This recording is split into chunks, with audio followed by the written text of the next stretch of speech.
Η τεχνολογία εξελίσσεται και συμπαρασύρει μαζί της και άλλες επιστήμες όπως η ηλεκτρολογία. Σε αυτό το βίντεο θα σας παρουσιάσουμε ένα μοναδικό προϊόν το οποίο συνδυάζει την ηλεκτρολογία με την πληροφορική και το ίντερνετ. Γεια χαρά! Είμαι ο Γιώργος Χατζηγεωργίου και σας προσκαλώ να μείνετε μαζί μας σε αυτό το ταξίδι της παρουσίασης ενός προϊόντος από τη Mizon ΑΕ.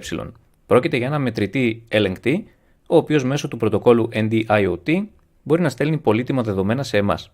Είναι εφικτό να συνδεθεί και σε τοπικό δίκτυο LAN ή μέσω Wi-Fi για να στέλνει τα δεδομένα σε περίπτωση που δεν υπάρχει διαθεσιμότητα του πρωτοκόλου NB-IoT. Στον πίνακα που έχουμε μπροστά μας υπάρχει ο ελεγκτής μετρητής της Mizon, ένας μηχανικός διακόπτης επαναφοράς και ένας αντιηλεκτροπληξιακός.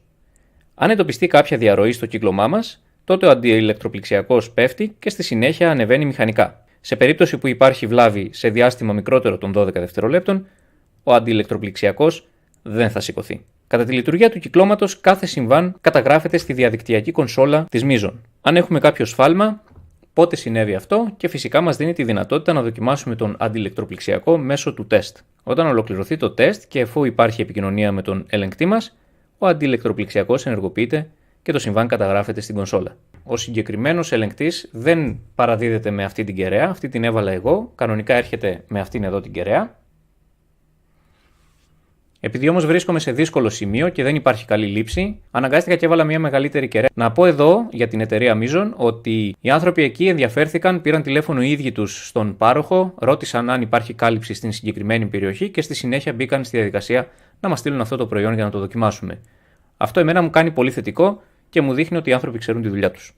Μόλις ενεργοποιήσουμε τη συσκευή, ξεκινά το πρώτο LED να αναβοσβήνει γρήγορα και είναι αυτό το οποίο είναι υπεύθυνο για να ελέγχει αν οι συνδέσεις είναι σωστές. Μόλις αρχίσει και αναβοσβήνει λίγο πιο αργά, τότε ξεκινά να αναβοσβήνει το LED το οποίο ψάχνει για το δίκτυο. Ξεκινά γρήγορα και αυτό και στη συνέχεια αρχίζει και αναβοσβήνει πιο αργά.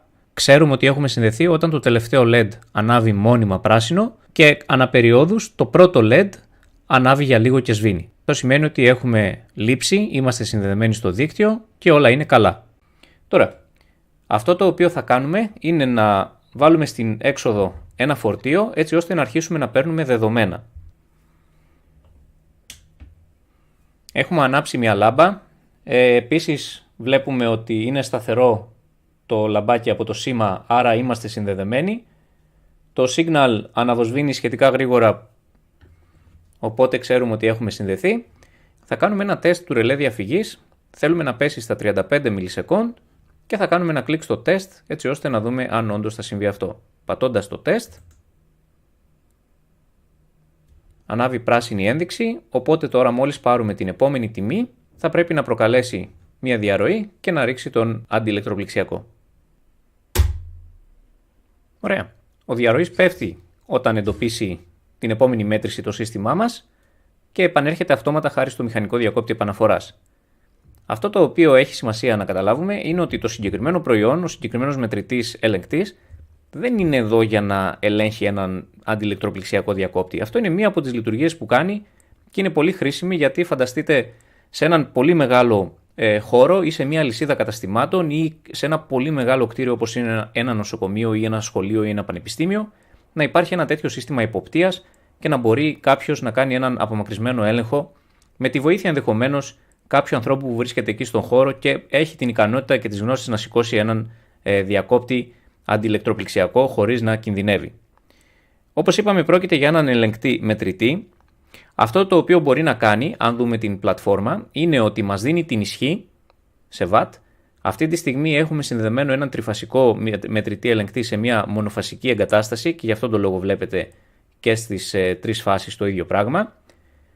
Υπάρχει η τάση, μας δείχνει την τάση που επικρατεί αυτή τη στιγμή στο δίκτυό μας, στη σύνδεση μάλλον, και βλέπετε ότι υπάρχει μια διακύμανση μικρή από τα 2.37, 2.36, αυτό είναι μια πολύ χρήσιμη πληροφορία σε βάθος χρόνου. Και αυτό το οποίο έχει πολύ μεγάλο ενδιαφέρον, και να πω ότι όταν μιλήσαμε με τους ανθρώπους στη Mizon, τους ρώτησα αν μπορούμε να το εμφανίσουμε και μου είπαν ναι και μου το έκαναν μέσα σε 10 λεπτά και το εμφάνισαν στην πλατφόρμα αυτή. Μας δείχνει την ενέργεια που καταναλώθηκε. Η καταναλισκόμενη ενέργεια σε ένα κύκλωμα είναι πάρα πολύ σημαντική, ειδικά σε μεγάλες επαγγελματικές εταιρείες, σε βιομηχανίες, σε βιοτεχνίες, όπου μπορούμε να προσδιορίσουμε την ενέργεια που καταναλώνεται σε διάφορα σημεία ενός εργοστασίου, για παράδειγμα. Θεωρητικά αυτό θα μπορούσε κάποιος να το βάλει στο κύκλωμα φωτισμού. Σε ένα εργοστάσιο φανταστείτε ότι μπορεί να έχει και 400 ή 500 ή και 1000 φωτιστικά, οπότε θέλουμε να ξέρουμε τι κόστος πληρώνουμε στον φωτισμό. Και δεν είναι μόνο το να ξέρουμε τι κόστος πληρώνουμε στον φωτισμό, αυτό από εκεί και μετά, εφόσον έχουμε στοιχεία απτά και μπορούμε τα στοιχεία αυτά να τα έχουμε και σε ένα αρχείο JSON ή σε ένα αρχείο Excel φανταστείτε, αυτά μπορούμε μετά να τα επεξεργαστούμε και φυσικά μπορούμε να κάνουμε διορθωτικές ενέργειες, όπως το να αντικαταστήσουμε με LED κάποιους λαπτήρες εφόσον δεν είναι τύπου LED. Αυτό εντάξει, το ξέρω ότι είναι προφανές, θα μου πείτε ok, είναι LED θα βάλουμε. Το θέμα όμως είναι ότι αν έχουμε αυτά τα στοιχεία θα μπορούμε να προσδιορίσουμε και τη χρονική διάρκεια της απόσβεσης που θα κάνει και το κόστος και το ύψος της εξοικονόμησης που θα έχει η μία κίνηση με την άλλη. Επίσης μπορεί να συνδυαστεί στη συνέχεια κάνοντας καλύτερη ορθολογική χρήση του χώρου. Για παράδειγμα μπορούμε να βάλουμε κάπου όπου βλέπουμε ότι υπάρχει αυξημένη κατανάλωση χωρίς όμως να υπάρχει προσωπικό τις ώρες εκείνες εκεί, να βάλουμε για παράδειγμα φωτοκύτταρα σε διάφορους χώρους, τουαλέτες π.χ. ή αίθουσες, οπότε τα φώτα να ανάβουν μόνο όταν υπάρχει κάποιος εκεί στο χώρο. Επίσης είναι κατάλληλο, φανταστείτε για μια περίπτωση ενός τεχνικού τμήματος, το οποίο είναι υπεύθυνο για να ελέγχει πάρα πολλά κτίρια.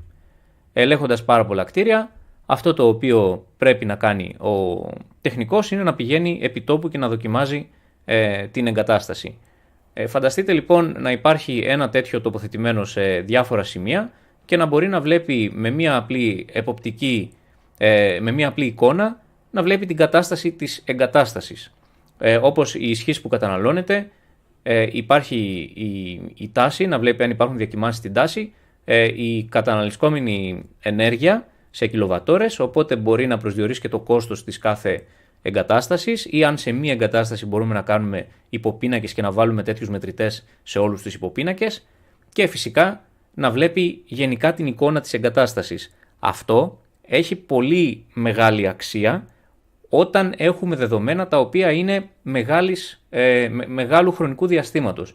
Δηλαδή είναι διαφορετικό να έχεις δεδομένα για μία εβδομάδα και διαφορετικό για ένα έτος. Σκεφτείτε ένας ηλεκτρολόγος ο οποίος πηγαίνει και βάζει το πολύμετρό του και μετράει την τάση μια στιγμιαία τιμή, η οποία είναι σε μια τυχαία χρονική στιγμή, δεν μπορεί να έχει το ίδιο συμπέρασμα για εκείνη την εγκατάσταση με έναν ο οποίος έχει δεδομένα ενός ολόκληρου έτους. Είναι πάρα πολύ χρήσιμο, είναι πάρα πολύ σημαντικό τα δεδομένα που συλλέγουμε να έχουν ένα βάθος χρόνου και πραγματικά αυτά τα δεδομένα που συλλέγονται από μια τέτοια συσκευή είναι χρυσός για μένα. Και η αξιοποίησή τους και οι διορθωτικές ενέργειες οι οποίες θα πατήσουν πάνω σε αυτά τα δεδομένα είναι πραγματικά πολύ μεγάλης αξίας. Να ευχαριστήσουμε πάρα πολύ τη Mizon που μας έστειλε αυτή τη συσκευή.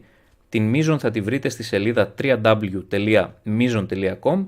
Έχει φυσική έδρα στην Πάτρα και τα παιδιά πραγματικά εκτός από την άρτια γνώση στο αντικείμενο είναι πάρα πολύ φιλικοί και πρόθυμοι να σας δώσουν όποια πληροφορία θέλετε για να μπορέσετε να αποφασίσετε ή να κατασταλάξετε σε ποιον μετρητή και ελεγκτή θα πρέπει να χρησιμοποιήσετε για την δική σας εφαρμογή. Τα στοιχεία είναι στην περιγραφή του βίντεο της εταιρείας, link, σύνδεσμοι.